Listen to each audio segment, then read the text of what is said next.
Well, good afternoon, members of the Cabinet, distinguished members of Congress, and all these incredible representatives of American businesses from all 50 states, and our honored guests. On behalf of the President and the First Family, welcome to the White House.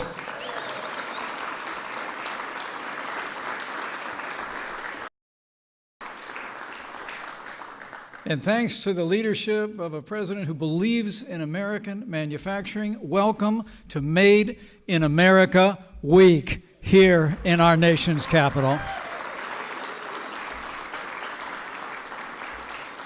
You know, it's the greatest privilege of my life to serve as vice president to a president who always puts America first and puts American manufacturing first. Our president knows that America is a nation of dreamers and doers, a nation of producers and growers and makers. And since the very first day of this administration, we've taken decisive action to promote and protect what he calls those three beautiful words: Made in America. In fact, this president has signed more laws slashing through federal red tape than any president in American history.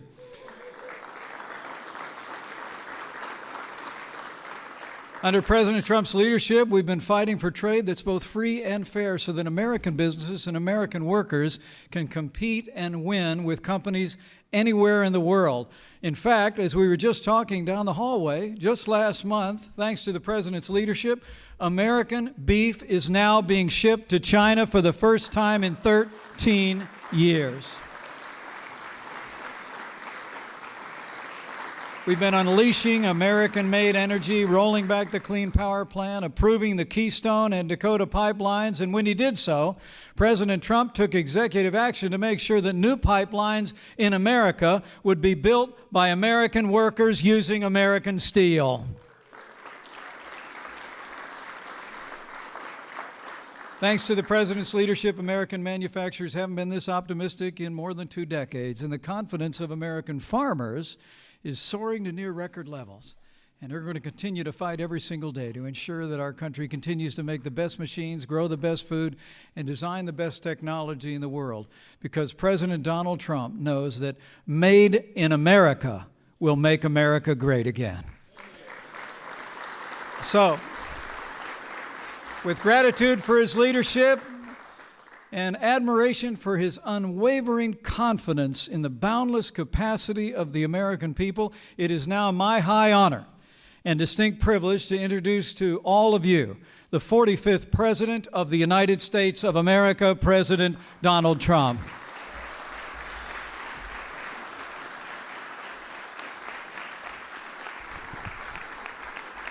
Thank you, Mike. And you know, Mike, it is true that as I walked through the halls, we saw so many great companies, but the gentleman who was in charge of Omaha Beef, they do beef, he hugged me. He wanted to kiss me so badly because he said, our business is a whole different business now because you got China approved. The other administrations couldn't even come close. And I told him, you know how long it took? 1 sentence. I said, President Xi, we'd love to sell beef back in China again. He said, you can do that. That was the end of that, right? Sonny, the great Sonny Perdue.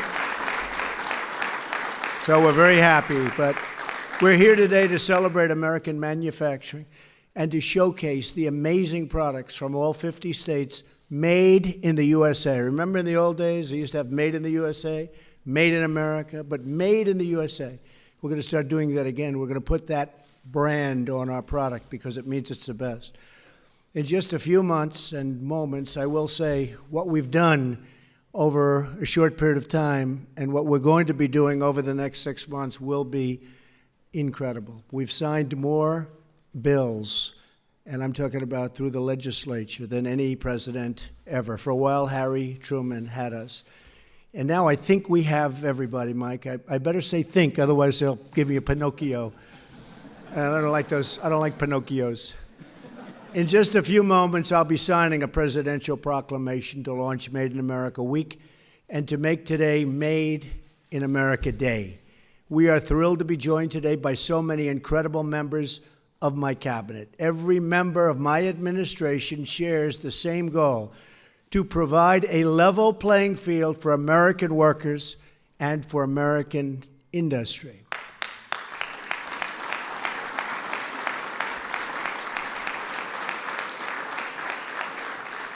And we are providing it much faster than other countries would like. So it's been really a pleasure. We want to build, create, and grow more products in our country using American labor, American goods, and American grit. When we purchase products made in the USA, the profits stay here, the revenue stays here, and the jobs, maybe most importantly of all, they stay right here in the USA. In the audience today,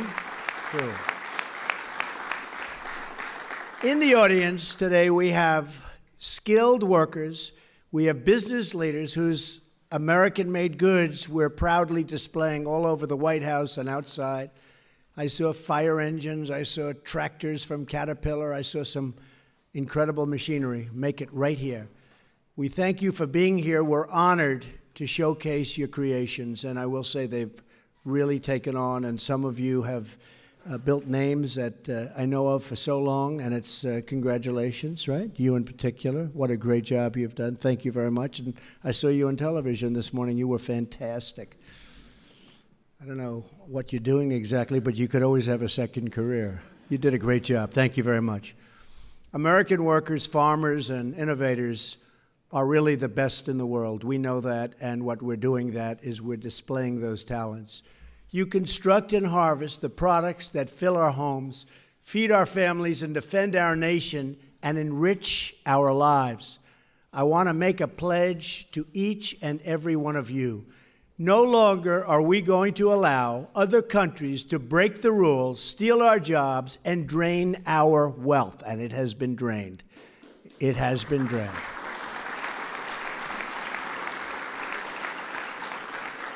You're going to see a lot of things happening over the next 6 months, you know, statutorily and through a lot of different through the legal process.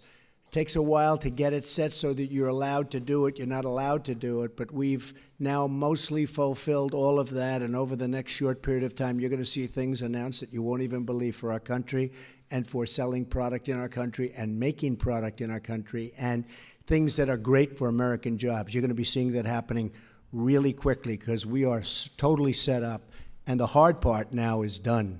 It is a long, horrible process, but we're going to also get rid of some of that process for the future. But we're going to stand up for our companies and maybe most importantly for our workers. For decades, Washington has allowed other nations to wipe out millions of American jobs through unfair trade practices. Wait till you see what's up for you. You are going to be so happy.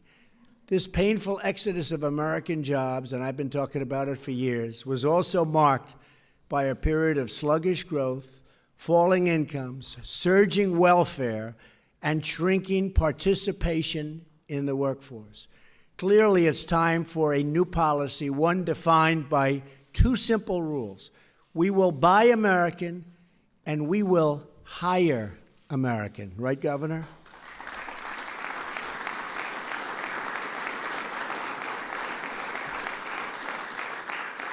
My administration is removing the burdens and regulations on your companies so that you can compete, thrive, and grow. How many of you have noticed this so far? Because it's a big, big difference, right?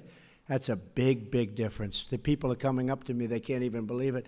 We took the farmers' land away. We took the home builders' land away. They have their land back now, and they're building homes, and they're farming their farms, and it's a beautiful thing to see, and they're so thankful. So a lot of those regulations have been taken off. The rest are coming off. And by the way, we will have better protection than we've ever had. But we'll also have something where you don't have to wait 15 years for a permit, and then when you go to the board, you lose. And that's a big portion of your life wiped out waiting for a permit. We're not going to let that happen. But for our nation to really prosper, we must lower the tax on business, one of the highest in the world, and we must repeal job-killing Obamacare. We have to do that.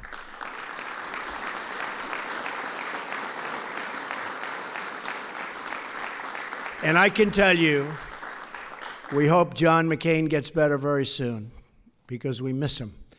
He's a crusty voice in Washington. Plus, we need his vote. And he'll be back. And he will be back sooner than somebody else would be back. He'll be back soon. But we need that vote, and we need a number of votes because we do have to repeal Obamacare, and we will end up replacing it with something that is going to be outstanding, far, far better than failing Obamacare, where premiums have gone up in some cases over 200% this year, where every single element of it is bad. And the insurance companies, by the way, are fleeing. So people have, some states you have no insurance companies. And we have some governors here, and we have senators here, and we have congressmen here, and women. And I will tell you, it's a very, very hard time they're having with the Obamacare situation. So we're going to get that done, and I think we're going to surprise a lot of people, but they're pushing very hard. The Republican senators are great people, but they have a lot of different states. Some states need this, some states need that, but we're getting it together, and it's going to happen. Right, Mike? Yes, sir. I think.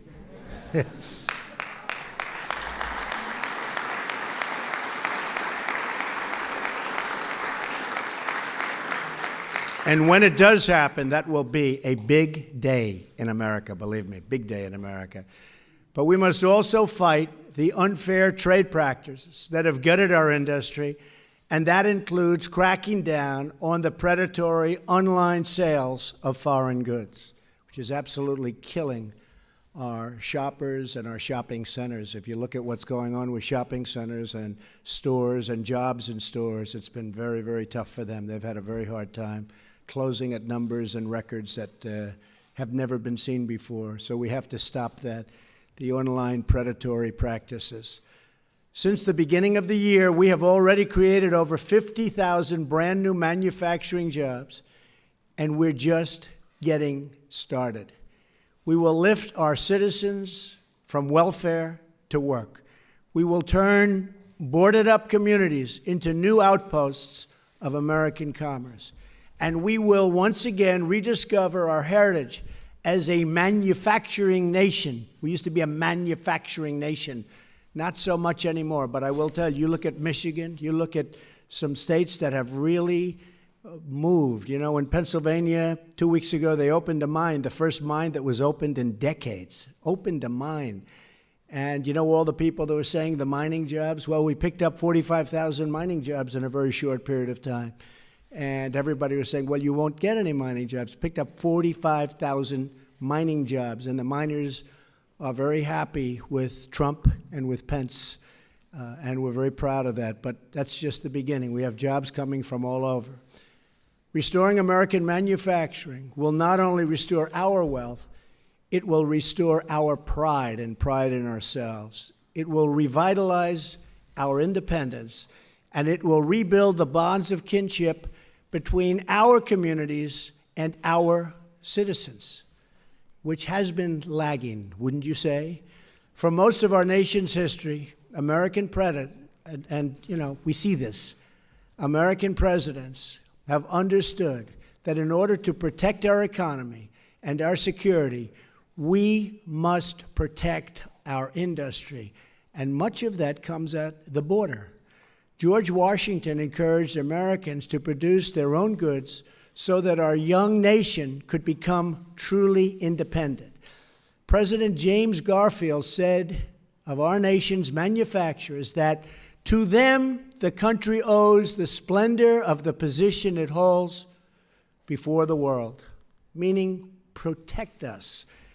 Theodore Roosevelt declared in his first message to Congress that reciprocity, my favorite word, reciprocity, because we have countries that charge us 100% tax on a product, and when that product is sold by them to us, we brilliantly charge them nothing. And people say, oh, that's free trade. No, that's stupid trade. That's really stupid trade.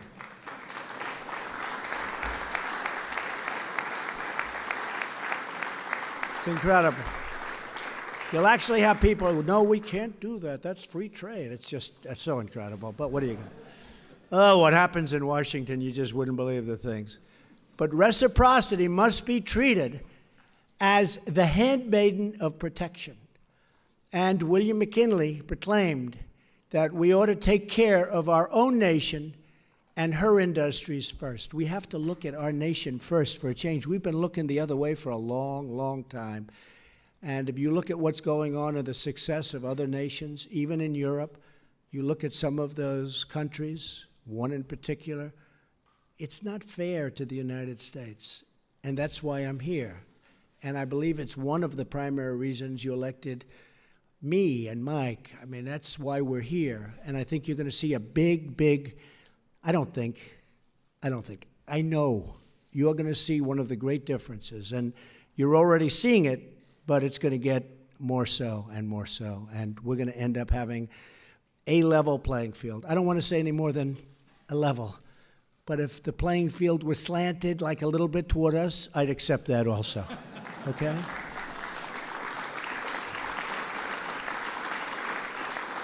So once again, we will celebrate craftsmen, producers, innovators like the incredible men and women in this room today.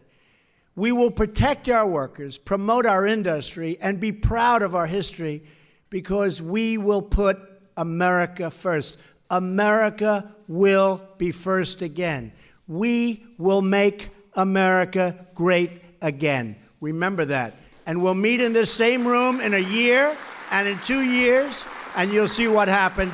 Thank you all for being here. God bless you, and God bless America. Thank you very much. Thank you. Thank you.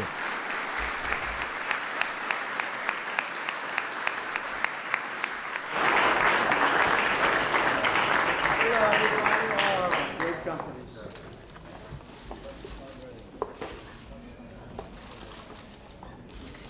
So this is being signed in honor of Made in America Day and Made in America Week. And soon we're going to have Made in America Decades. We're going to have a lot of tremendous success, and it's already just starting to kick in. You see it with the job numbers.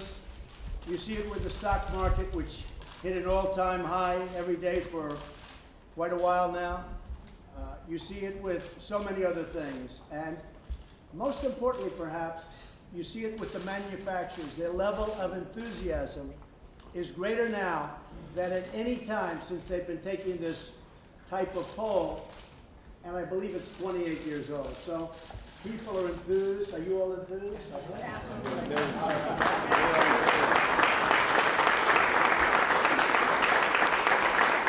Thank you all for being here.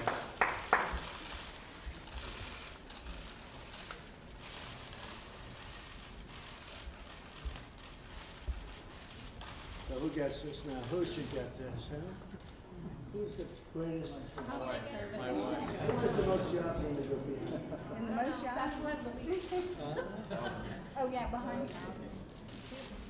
Good. Oh, nice, wow. Thank you, everybody.